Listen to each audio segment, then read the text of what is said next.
प्यारे बच्चों और दोस्तों, एक बार फिर से आप लोगों के सामने रीजनिंग की बहुत ही इंपॉर्टेंट और शानदार वीडियो लेकर के इस वीडियो में हर बार की तरह टॉप 20 क्वेश्चन को सॉल्व करने वाले। ये जो आपके टॉप 20 क्वेश्चन है आपके SSC, railway, bank, UP police constable, RPF और भी बहुत सारे जो गवर्नमेंट जॉब के एग्जाम या फिर एंट्रेंस के एग्जाम होते हैं उन्हीं में पूछे जाते हैं। दोस्तों, यूपी पुलिस कांस्टेबल जो भी एग्जाम होने वाला है उन बच्चों के लिए भी ये बहुत ही इंपॉर्टेंट और शानदार वीडियो होने वाली है। हमारे चैनल पेज पे जाएंगे, वहाँ पर आपको 100+ वीडियो देखने को मिल जाएगी और सभी की सभी अपने आप में बहुत ही शानदार और इंपॉर्टेंट है। तो चलिए देरी न करते हुए स्टार्ट करते हैं पहले क्वेश्चन से। यहाँ पर पहला क्वेश्चन नंबर एनोलॉजी से रिलेटेड है। क्या कह रहा है, निम्नलिखित विकल्पों में से संबंधित संख्या को चुनिए। इसका मतलब ये है कि जैसे 5 का संबंध 10 से है वैसे 16 का संबंध यहाँ पर किससे होगा। तो हमें करना क्या है, हमें ये देखना है कि किस लॉजिक से जो है 5 से 10 बना हुआ है, सेम वही लॉजिक यहाँ पर अप्लाई कर देंगे, हमारा आंसर आ जाएगा। तो 5 से 10 बनाने के लिए सब बच्चों के दिमाग में यही बात जाएगी कि 5 में 2 का गुणा कर दीजिए और 10 आ जाएगा। तो अगर यही काम हम 16 में भी करते हैं और 16 में 2 का गुणा करते हैं तो 32 आ जाएगा, जो कि ऑप्शन में आपको कहीं नहीं दिखेगा। ना ही एग्जामिनर इतना ईजी क्वेश्चन आपको दे सकता है। ठीक है, तो चलिए कुछ और सोचते हैं। कुछ और सोचने का मतलब ये है कि देखिए 5 से 10 और किन किन तरीकों से आप बना सकते हैं। अगर मैं 5 का स्क्वायर करूं तो दोस्तों आप कहेंगे कि 25 हो जाएगा। ठीक है, लेकिन 25 है 10 तो आ नहीं रहा है। अगर इन दोनों अंकों का 25 के दोनों अंकों का आपस में गुणा कर दूं तो कितना आ जाएगा, 10 आ जाएगा। तो ये भी ट्रिक अप्लाई कर लेते हैं। तो 16 का अगर मैं स्क्वायर करता हूं तो दोस्तों आता है 256 और 256 में अगर सभी अंकों का मैं गुणा कर देता हूं तो 5 दूना के 10 6 60 हो जाएगा। 60 देखिए ऑप्शन में दिया हुआ है, option B is the right answer. चलिए नेक्स्ट देखते हैं। यहाँ पर मिसिंग संख्या से रिलेटेड कह रहा है कि विलुप्त संख्या यहाँ पे क्या आएगी। देखिए यहाँ पे 0 है, सबसे छोटी संख्या है, वहीं से स्टार्ट करते हैं। जैसे 0 से स्टार्ट करेंगे 7 और 26, इस तरीके से हम लॉजिक चेक करेंगे। जैसे 0 से 7 बनाने में +7 होगा, 7 से 26 बनाने में +19 होगा। कोई लॉजिक यहाँ पे दिख नहीं रही है। तो ऐसे लॉजिक ना दिखे तो सीधे सीधे देखेंगे। देखिए एक सीरीज टाइप चेक करते हैं, जो हमने अभी चेक किया कि किस तरीके से ये आगे किस पैटर्न में आगे बढ़ रहे हैं, लेकिन यहाँ पे कुछ ना दिखा। तो हम क्या करेंगे, कुछ सोचने का मतलब जैसे 7 खुद को देखेंगे कि ये 7 किस किस तरीके से हम बना सकते हैं। एक तो तरीका ये है कि 2 का स्क्वायर कीजिए, 4 आ जाएगा, प्लस इसमें 4 में 3 जोड़ेंगे तो 7 आएगा। तो यहाँ पर भी हमें किसी संख्या का स्क्वायर करना पड़ेगा। तो 4 चौक को 16 कर सकते हैं या 50 25 करेंगे, जो नमसम इसके आसपास हो उस हिसाब से करेंगे। तो 50 करेंगे और 1 जोड़ेंगे तो ये आपका 26 आएगा। देखिए इसमें 3 जोड़ा, इसमें 1 जोड़ा, तो भी कोई लॉजिक नहीं मिली। अब क्या करते हैं, क्यूब करके देख लेते हैं। अगर हम 2 का क्यूब करते हैं तो दोस्तों क्या आएगा, 2 दूना के 4 2 के 8 आएगा, उसमें से हम 1 घटा देंगे तो 7 आ जाएगा। इसी तरीके से 26 किसके क्यूब के आसपास है, आप कहेंगे 3 के क्यूब के आसपास है, क्योंकि 3 का क्यूब 27 होता है। इसमें से भी 1 घटा देंगे तो आपका 26 आ जाएगा। अब 0 की बात होगी, जैसे यहाँ पर 2 का क्यूब किए, यहाँ पर 3 का क्यूब किए, यानी 1 कदम आगे बढ़ रहे हैं। तो इसी तरीके से इससे पहला वाला जो रहा होगा वो आपका 1 का क्यूब रहा होगा और उसमें से 1 घटा होगा, क्योंकि 1 सब में से घट रहा है। तो 1 का क्यूब करके 1 का घटाएंगे तो 0 आएगा। बिल्कुल बात सही। 1 का क्यूब किए, 2 का क्यूब किए, 3 का क्यूब किए, तो यहाँ पर हम 4 का क्यूब नहीं करेंगे और 1 घटाने हैं तो इसमें भी 1 घटाएंगे। 4 चौको 16 चौको 64 में से 1 घटाएंगे तो आपका 63 आ जाएगा। Option A is the right answer. बहुत ही दोस्तों शानदार ये क्वेश्चन था। नेक्स्ट सीरीज का क्वेश्चन है, कह रहे विलुप्त संख्या ज्ञात कीजिए। यहाँ पर विलुप्त संख्या निकालने का यही तरीका है कि इसके पैटर्नों को हम समझ लेते हैं, किस हिसाब से ये आगे बढ़ रहा है। ठीक है, बहुत टाइप के इसमें भी क्वेश्चन होते हैं। कुछ ऐसे क्वेश्चन होते हैं जिसमें 2 सीरीज बनानी पड़ती है, 3 सीरीज बनानी पड़ती है। लेकिन अगर सिर्फ बढ़ते हुए क्रम में दोस्तों तो आसानी से एक ही सीरीज में काम चल जाता है, कहीं कहीं बनानी पड़ जाती है।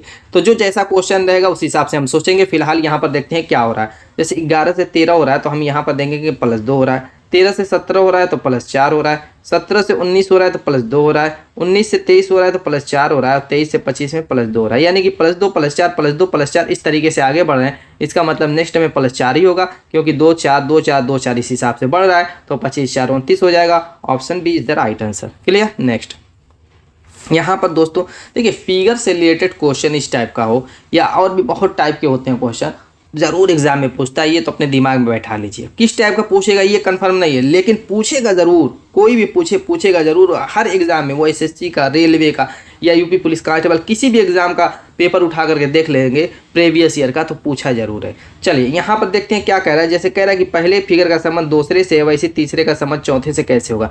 यहाँ पर पहले फिगर पर अगर आप ध्यान यहाँ पर देते हैं तो एक पूरा सर्किल है, एक पूरा सर्किल है और एक आधा सर्किल है, और उसके बदले बन क्या रहा है, यहाँ पर संबंध का चिन्ह भी लगा सकते हैं अपने दिमाग से। समझिए कि पहले का संबंध जैसे दूसरे से, जैसे अभी नंबर एनोलॉजी का क्वेश्चन किया, शब्द एनोलॉजी का होता है, फिगर एनोलॉजी का होता है, तो उसमें एनोलॉजी लगा दीजिए। तो यहाँ पर दोस्तों आप देखिए क्या है कि ये सर्किल की जगह षटभुज बन जा रहा है। सर्किल की जगह क्या बन जा रहा है, देखिए ध्यान दीजिएंगे तो षटभुज बन जा रहा है। पूरे सर्किल की जगह आधे सर्किल की जगह, इस आधे सर्किल की जगह देखिए आधा षटभुज बना हुआ है। क्या बना हुआ है, आधा षटभुज इस तरीके से।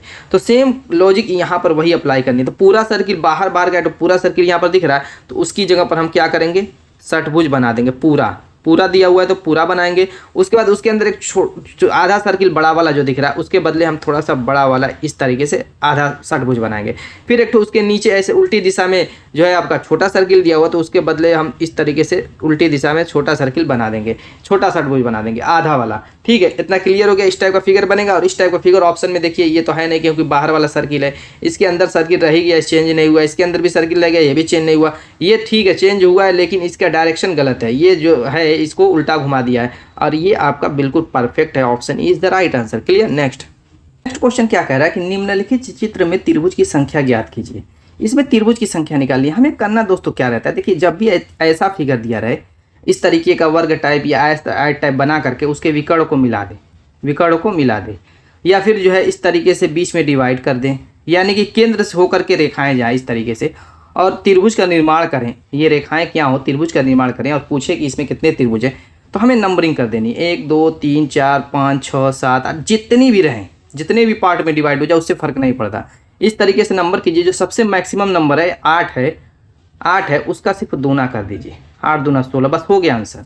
और एक होता है ये जो कि आपको बहुत जगह मिलेगा देखने को, इस तरीके का त्रिभुज, इस तरीके का फिगर, इसमें त्रिभुज पूछे तो इसमें नंबरिंग कर देंगे 1 2 और इन दोनों को 1 + 2 जोड़ देंगे और ये 3 हो जाएगा। बस यही 2 तरीका जानिए और इस फिगर में त्रिभुज की संख्या फटाफट निकाल लीजिए। देखिए यहाँ पर अगर इस बड़े वाले में देखते हैं, इस बड़े वाले में तो नंबरिंग कर देता हूँ 1 2 3 4 5 6, 6 मैक्सिमम है तो इसको उठाइए और इसका दूना कर दीजिए, 6 दूना 12 हो जाएगा। फिर दूसरी जगह अगर आप देखते हैं तो यहाँ पर एक अलग से फिगर यह जुड़ा हुआ है, तो ये क्या है, इस टाइप का है, इसमें 3 है, 12 3 15 हो गए, तो option A is the right answer. Clear. Next question देखिए दोस्तों, कोडिंग डिकोडिंग का क्वेश्चन है। क्या करें, यदि किसी सांकेतिक भाषा में वर्ग को 4 12 9 16 लिखा जाता है तो उसी सांकेतिक भाषा में वुमेन को क्या लिखा जाएगा। देखिए पहले वर्ग के बराबर लिखा क्या वो देख लेते हैं। वर्ग बराबर लिखा हुआ है 4 12 9 16। ठीक है, अगर आप दोस्तों A to Z अगर आपको 1 से लेकर के 26 तक सीरियल नंबर याद है तो आपको पता होना चाहिए कि W 23 पर होता है और O होता है 15 पे, R होता है 18 पे और K होता है आपका 11 पे। लेकिन नंबर उसके नीचे देखिए कुछ और ही दिया हुआ है। तो एक चीज़ और अगर आपको याद होगी तो आपको सेकेंडों में ये क्वेश्चन समझ में आ गया होगा कि ये कौन सी लॉजिक लगी हुई है। वो क्या होता है, इनका उल्टा क्रम। ये जैसे A का Z होता है, B का Y होता है, C का X होता है, वैसे ही W का उल्टा क्रम आपको पता है D होता है, D चौथे स्थान पर वही नंबर दिया। O का उल्टा होता है L 12 दिया हुआ है, R का उल्टा होता है I 9 दिया हुआ उसका नंबर, K का होता है P वही नंबर, यानी इनके उल्टे क्रम वाले नंबर दिए हुए हैं। बस वही लॉजिक यहाँ पर ओमेन में अप्लाई कर देना है। किसमें, ओमेन का पूछ रहा है कि उसी सांकेतिक भाषा में ओमेन को क्या लिखा जाएगा। तो WD होता है चौथे स्थान पर, IL होता है आपका चौथा है 12वां स्थान है, M होता है N और ये 14वां स्थान है, A होता है Z और ये 26वां स्थान है, N होता है M और ये दोस्तों आपका 13वां स्थान है, जो कि आपका आंसर हो गया, यानी उल्टे क्रम का लिखना था। 4 12 14 26 13, 4 12 14 26 13, option B is the right answer. Next question देखते हैं। यहाँ पर ब्लड रिलेशन का क्वेश्चन है। क्या कह रहा है कि एक तस्वीर को देखते हुए आनंद ने कहा इसको कड़ियाँ जोड़ेंगे, कैसे जोड़ते हैं वो समझिए। देखिए ये तस्वीर है आपकी, ठीक है, इस तरीके से तस्वीर है, इसकी ओर इशारा करते हुए या इसको देखते हुए आनंद ने कहा, तो इस तरीके से मैंने एरो से दिखा दिया कि आनंद उसको ऐसे इशारा करते हुए कह रहा है। क्या कह रहा है कि यह आदमी, यानी जो ये तस्वीर वाला आदमी है, मेरे पिता, इस आनंद के पिता की सास, यानी इस आनंद के पिता की सास की बात कर रहा है। सांस चलने वाली सांस नहीं, वो श्वास होता है, और ये क्या है, सांस है। तो उस हिसाब से ध्यान दीजिएगा, सांस जो रिलेशन वाली सांस की बात हो रही है, तो आनंद के पिता की सास का बड़ा पुत्र है, यानी ये क्या है, तस्वीर वाला आनंद के पिता की सास का बड़ा पुत्र। इस तरीके से रिलेशन दोस्तों दर्शाते हैं एरो द्वारा, इस तरीके से कड़ियाँ जोड़ते हैं।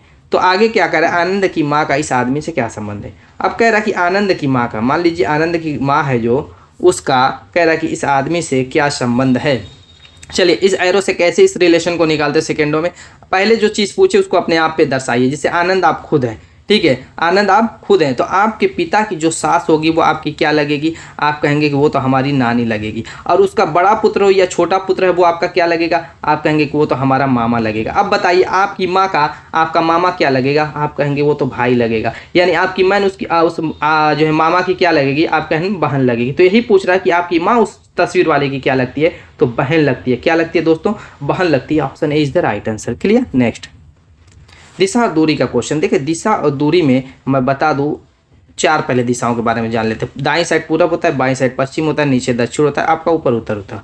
चलिए फटाफट कर लेते हैं। क्या कह रहा है, सूर्योदय के समय सौरभ और सचिन आमने सामने खड़े होकर बात कर रहे हैं। सूर्योदय के समय, जब सूर्योदय होगा तो सूरज किधर से निकलता है, पूरब की दिशा से निकलेगा कि नहीं निकलेगा, पूरब की दिशा से निकलेगा। और जो भी इसके सामने परछाई आपकी आएगी वो किधर पड़ेगी, आप कहेंगे कि आगे, जैसे सूरज इधर से निकल रहा है तो पश्चिम की तरफ परछाई भागेगी, पश्चिम की तरफ परछाई भागेगी सूर्योदय के समय।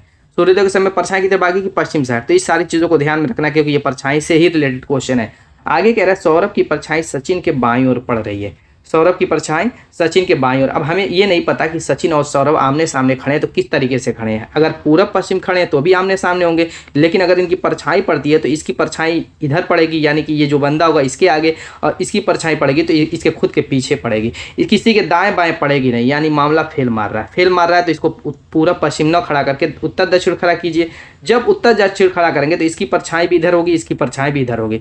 अब दोस्तों यहाँ पर दाएं बाएं का मैटर है। देखिए दक्षिण दिशा में जो खड़ा होगा तो जो जिधर आपका दायां उसका भी इधर दायां होगा, जिधर आपका बायां इसका भी इधर ही बायां होगा। लेकिन जो उत्तर दिशा में खड़ा होगा जिसका मुख दक्षिण की ओर होगा आपके अपोजिट हो जाएगा, यानी इसका बायां आपका दायां और दोस्तों आपका बायां इसका दायां हो जाएगा। इतनी चीज़ें आपको पता है।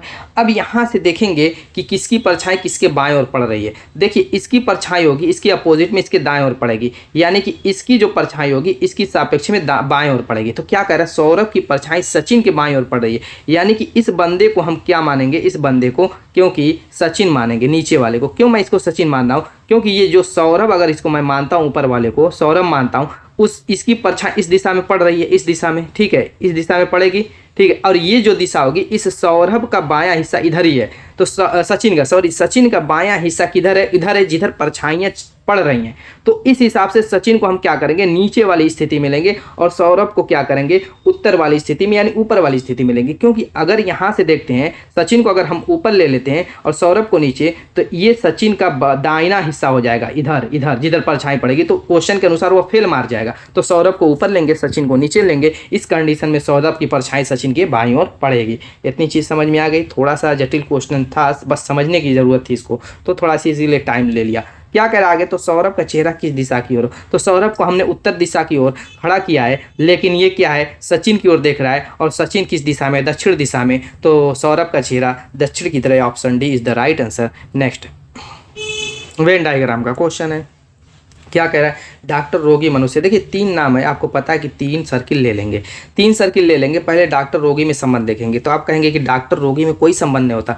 डॉक्टर होता है, वो उसके पास डिग्री होती है, और रोगी क्या है, डिग्री धारक भी हो सकता है और डॉक्टर तो नहीं हो सकता। डॉक्टर अगर रहेगा, रोगी तो डॉक्टर के पास क्या करने जाएगा, खुद ही इलाज अपना कर लेगा, या बहुत निम्न, मतलब कह सकते हैं कि डॉक्टर रोगी का कोई संबंध नहीं होता।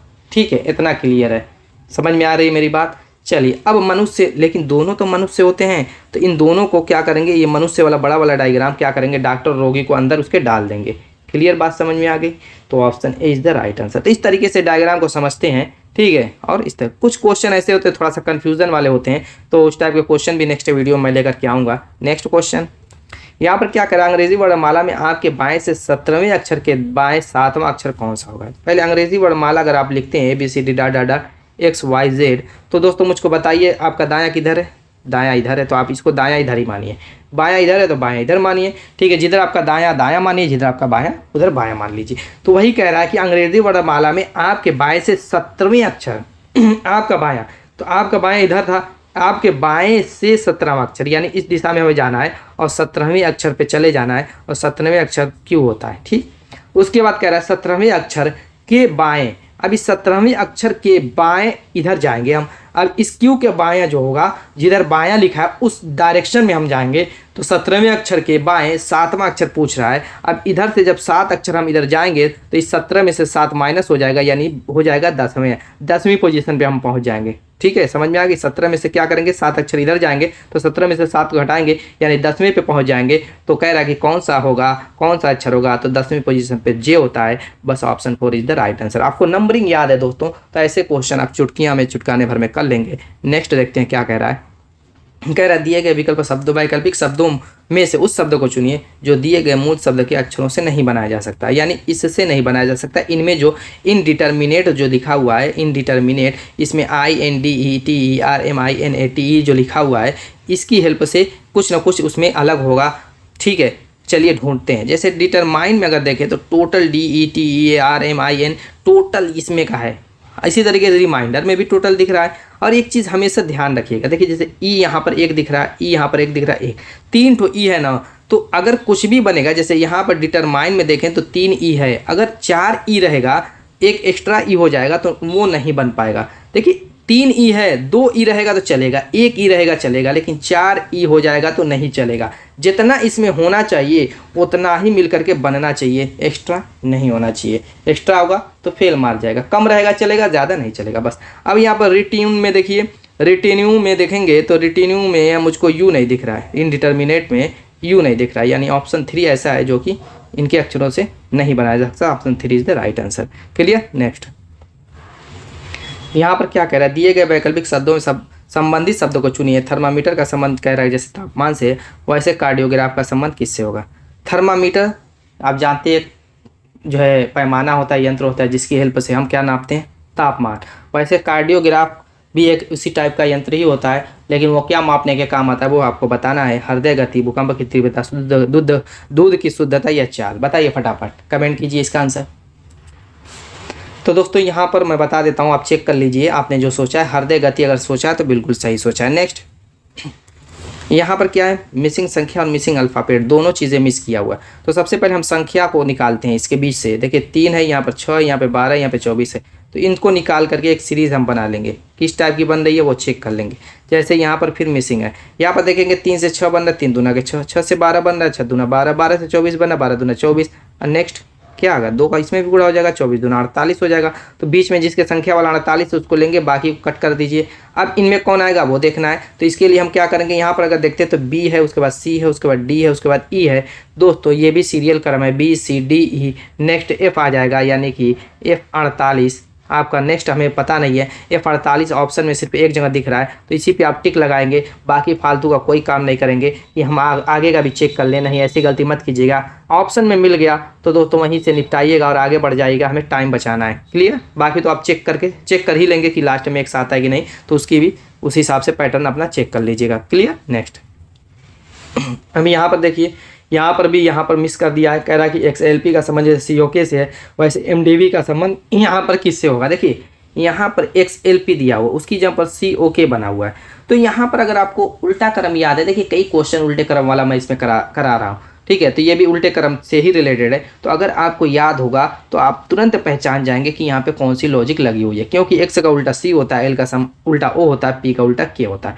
तो वही ट्रिक यहाँ पर MDV में लगा देंगे। M का उल्टा N होता है, D का उल्टा W होता है, V का उल्टा E होता है, जो कि आपका आंसर हो जाएगा NWE। Option 4 is the right answer. समझ में आ गई बात। नेक्स्ट यहाँ पर क्या कह रहा है, वाई स्क्वायर बराबर 4 हो तो वी स्क्वायर बराबर क्या होगा। कोडिंग डिकोडिंग टाइप क्वेश्चन है। देखिए वाई स्क्वायर बराबर 4 आप कैसे ला सकते हैं, तो यहाँ पर y बराबर तो होता है 25, तो 25 का स्क्वायर करेंगे तो आपका 625 होना चाहिए, जो कि लेकिन दिया हुआ है 4। तो वही फिर इसमें भी देखिए उल्टे क्रम वाला काम बन गया। y का उल्टा होता है b, y का स्क्वायर किए तो b का स्क्वायर करेंगे, b बराबर होता है 2, 2 का स्क्वायर भी कर देंगे तो 4 आ जाएगा। देखिए आ गया। इसी तरीके से v बराबर होता है आपका, v का उल्टा होता है e, तो v का स्क्वायर करेंगे तो e का स्क्वायर करेंगे, और ये होता है 5वीं पोजीशन पे, 5 का स्क्वायर करेंगे तो हो जाएगा 25। Option D is the right answer. बहुत ही शानदार क्वेश्चन दोस्तों इस वीडियो में आप लोगों को अभी आगे भी देखने को मिलेंगे। यहाँ पर घड़ी से रिलेटेड क्वेश्चन है। क्या कह रहे हैं, प्रशिक्षक महोदय 8:35 बजे खेल मैदान में पहुँचे। कितने बजे पहुँच रहे हैं, 8:35 पर भैया ये खेल मैदान में पहुँच गए। आगे कह रहा है राकेश 45 मिनट देर से पहुँचा है। क्या कह रहा है, राकेश 45 मिनट देर से पहुँचा है, इस प्रकार वह प्रशिक्षण के समय से 15 मिनट देर से था। राकेश जो है इस प्रशिक्षण महोदय से 45 मिनट देर में, यानी कि राकेश की एक्चुअल जो टाइम हो जाएगी वो क्या हो जाएगी, 5 5 10 4 3 8 का मतलब 80 हो जाएगा 20 9 20 पर। ये राकेश की टाइम है, ये राकेश की टाइम है, और ये प्रशिक्षण महोदय की टाइम थी। क्लियर है। तो ये 45 मिनट लेट पहुंचने की वजह से 9:20 पर राकेश पहुंचा।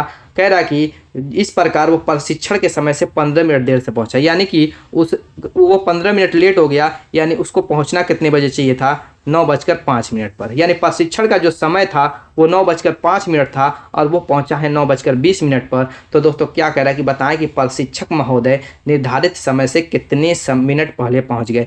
प्रशिक्षक महोदय 8:35 पर पहुंचे हैं और निर्धारित समय था 9:05, तो 9:05 में 8:35 घटा दीजिए, यानी आएगा 30 मिनट, यानी कि प्रशिक्षक महोदय जो थे वो 30 मिनट पहले पहुंच गए हैं। Option 4 is the right answer. इसमें कोई ट्रिक वर्क नहीं थी दोस्तों, जो क्वेश्चन है उसी हिसाब से आपको सोच करके कर देना है, आपको फिजिकली माइंड यूज करना है, ठीक है, कोई एक्स्ट्रा इसमें दिमाग नहीं लगाना है। नेक्स्ट यहाँ पर 28 का क्वेश्चन है, कह रहा है निम्नलिखित प्रश्न आकृति को मोड़ करके कौन सी उत्तर आकृति बनाई जा सकती है। तो पहले जानते हैं इसको। देखिए सीधे सीधे जो होगा 28 क्वेश्चन में सीधे सीधे 1 2 3 4 जो ट्रिक होती है वो एक छोड़े एक, यानी कि एक तीसरे के अपोजिट होगा, दूसरा चौथे के अपोजिट होगा, और जो अगल बगल रहता है वो एक दूसरे के अपोजिट हो जाते हैं। ये ओपन डाइस का रूल है, बस इसमें और कुछ नहीं समझना है। तो वही रूल इसमें अप्लाई करेंगे। जैसे एफ होगा वो बी के अपोजिट होगा, ई जो होगा सी के अपोजिट होगा, ए जो होगा डी के अपोजिट होगा।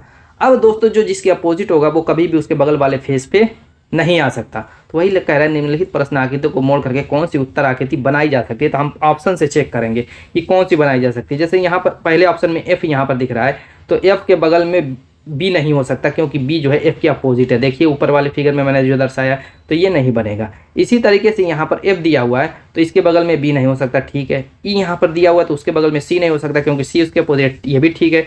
डी यहाँ पर दिया हुआ तो उसके बगल में ए नहीं हो सकता है। यानी कि 2 बनाया जा सकता है, 2 बनाया जा सकता है, बाकी तो नहीं बनाया जा सकता। एग्जाम में मत चेक कीजिएगा, यहाँ पर चेक कर लेते हैं, थोड़ा सा आपको और कन्फ्यूजन होगी तो दूर हो जाएगी। जैसे यहाँ पर ई है ना, तो ई के अपोजिट बी नहीं होना चाहिए, बी चलिए ई के अपोजिट सी नहीं होना चाहिए, सॉरी यहाँ पर ई के बगल में सी नहीं होना चाहिए, क्योंकि ई के अपोजिट सी होता है, ठीक है। यहाँ पर देखिए ई के अपोजिट आपका, यहाँ पर देखिए फिगर में आपको मैं दिखा देता हूँ। ई के अपोजिट क्या सी है, ई के अपोजिट जब सी है तो उसके बगल में सी नहीं होना चाहिए, जो कि यहाँ पर दिया हुआ है, तो ये नहीं बनाया जा सकता। इसी तरीके से यहाँ पर डी है तो डी के अपोजिट ए होता है और इसके बगल में ही ए दे दिया है, क्योंकि यहाँ पर आपको दिखाया गया कि डी के अपोजिट ए है, तो दोस्तों ये भी नहीं बन सकता। तो यही रूल होता है सबसे बेस्ट, इसके अलावा सब बेकार, ठीक है। तो इसको दिमाग में अपने छपका लीजिएगा। नेक्स्ट यहाँ पर क्या क्या करती है संक्रिया क्वेश्चन कर रहा है, किन्हीं 2 चिन्हों को आपस में बदलने से निम्नलिखित समीकरण सही हो जाता है। बताइए फटाफट। तो देखिए पहला चिन्ह बदल लेते हैं, प्लस को माइनस से, माइनस से प्लस को, ऑप्शन से इसको भी करेंगे। तो क्या करेंगे, जो संख्याएं और गुणा और भाग है उसको तो यूं ही लिख लेंगे और माइनस की जगह प्लस बना लेंगे और 6 लिख लेंगे, भाग लिख लेंगे 3 लिख लेंगे, प्लस की जगह क्या करेंगे माइनस बना लेंगे। अब इसको बोर्ड मास रूल से सॉल्व कर लेंगे, 3 से भाग देंगे 2 आ जाएगा, 8 का गुणा करेंगे 16 हो जाएगा, 16 में 2 जोड़ेंगे 18, 18 में 3 घटाएंगे 15, आना चाहिए कितना 11, तो 15 आया है। तो ये सेटिस्फाइड तो कर ही नहीं रहा है, तो ये आपका ऑप्शन गलत है। दूसरा अप्लाई करते हैं, दूसरे नंबर पर देखिए प्लस और गुणे को चेंज करना है, तो 8 करेंगे, गुणे की जगह प्लस बनाएंगे, संख्या यूं ही लिखेंगे, माइनस भी यूं ही लिखेंगे, भाग भी यूं ही लिखेंगे, लेकिन यहाँ पर प्लस की जगह गुणा कर देंगे, 3। अब इसको भी देख लेते हैं, 3 से 6 में भाग देंगे 2 आएगा, 2 का 3 में गुणा करेंगे 6 आ जाएगा, और 6 का मतलब यहाँ पर 8 2 10, 10 में से 6 घटाएंगे तो आपका 4। ऐसे ही आपको स्पीड में भी चेक करना है, यहाँ पर 4 आ रहा है, आना चाहिए 11, ये भी गलत हो गया दोस्तों। ऐसे ही आपको भी स्पीड से चेक करना है, ठीक है। तो आपको ये बोर्ड मास रूल और ये समीकरण को सॉल्व करने का फास्ट तरीका पता भी होना चाहिए। चलिए यहाँ पर अब तीसरा चेक कर लेते हैं, प्लस और भाग को आपस में चेंज करके। तो 8 लिखेंगे, गुणा रहने देंगे, माइनस भी रहने देंगे, भाग की जगह प्लस बनाएंगे 3 और प्लस की जगह भाग बना देंगे, बस इन दोनों को चेंज करना था। 3 का 3 में भाग देंगे 1 आ जाएगा और 8 का 2 में गुणा करेंगे 8 दूना 16 आ जाएगा, -6 + 1। अब यहाँ पे 16 में से 6 घटाएंगे 10 आएगा, 10 में 1 जोड़ेंगे 11 आ जाएगा, बिल्कुल सही, 11 ही लाना था हमें, तो तीसरा क्या है सही है। नेक्स्ट यहाँ पर देखिए इसको हमें किस तरीके से चेक करना है, कह रहा है कि यहाँ पर पहले क्वेश्चन समझिए, निम्नलिखित प्रश्न आकृति में वैकल्पिक आकृति से ऐसी आकृति का चयन करें जो इस श्रृंखला को जारी रखे। यानी कि यहाँ पर अगला फिगर कौन सा आएगा यही हमें पता करना है। तो इसके लिए हमें इस फिगर को ध्यान से देखना है, इसके पैटर्नों को समझना है, कहीं कोई चेंज हो रहा है, क्या चेंज हो रहा है, रोटेशन चेंज हो रहा है, किस एंगल से किस दिशा में चेंज हो रहा है, बस यही। चलिए देखते हैं। देखिए यहाँ पर फिगर में देखें तो उसकी बनावट में तो कोई चेंज नहीं हो रहा है, डायरेक्शन में भले चेंज हो रहा है। जैसे यहाँ पर देखिए इस टाइप का जो फिगर है यहाँ पर भी है, यहाँ पर भी है और यहाँ पर भी। इसी तरीके से ये छोटे छोटे सर्किल जो है घूम रहे हैं, ये भी आपके सेम टू सेम है। यानी कि आकृति में कोई चेंज नहीं हो रहा है। चेंज क्या हो रहा है, डायरेक्शन में चेंज हो रहा है। डायरेक्शन को ही हम पकड़ लें तो अभी हमारा मैटर सॉल्व हो जाएगा। पहले देखिए एक ही डायरेक्शन समझिए, इसको यहाँ पर हमने देखा फिर ये इसके सीध में हो गया, यानी कि ये चेंज कितना हुआ, इतना चेंज हुआ। जैसे ये यहाँ पर था तो इतना एंगल चेंज हुआ और क्लॉकवाइज घुमा है ऊपर की तरफ, देखिए ऊपर की तरफ गया ऐसे तो वहाँ पे चला गया। यानी कि ये एंगल कैसे निकालेंगे, तो इसको अगर लाइन हम खींच लेते हैं तो पूरा 90 डिग्री होता है और उसका आधा ये 45 डिग्री, यानी 45 डिग्री क्लॉकवाइज घूम रहा है। देखिए यहाँ पर भी अगर आप देखते हैं तो ये 45 डिग्री क्लॉकवाइज घूम करके इस वाली पोजीशन पे चला गया। फिर यहाँ पर अगर आप देखते हैं तो यहाँ पर भी दोस्तों यहाँ था और यहाँ से यहाँ चला गया, यानी 45 डिग्री क्लॉकवाइज हो गया। अब यहाँ से भी क्या होगा, ये 45 डिग्री क्लॉकवाइज घूमेगा तो इस पोजीशन पे आ जाएगा, यानी कि ये आपका इस तरीके से आपका बन जाएगा, ये आपका ऐसे ये वाला फिगर। बस इसी को चेक कर लीजिए कौन सा option 1 is the right answer. Clear. Next, ये आप लोगों के लिए है दोस्तों, क्या करें, निम्नलिखित प्रश्न आकृति में से कौन सी उत्तर आकृति प्रश्न आकृति को पूरा करेगी। यहाँ पे जो मिस किया हुआ है आकृति हमें यहाँ से उठा करके देखना है कि कौन सी आकृति यहाँ पे फिट बैठेगी, चारों में से जो फिट बैठेगी उसका आंसर आप लोगों को कमेंट करना है। बहुत ही ईजी है दोस्तों। तो उम्मीद है कि वीडियो पसंद आएगी। मिलेंगे शानदार धमाकेदार टिक के साथ अपना नेक्स्ट वीडियो में, तब तक के लिए बाय बाय।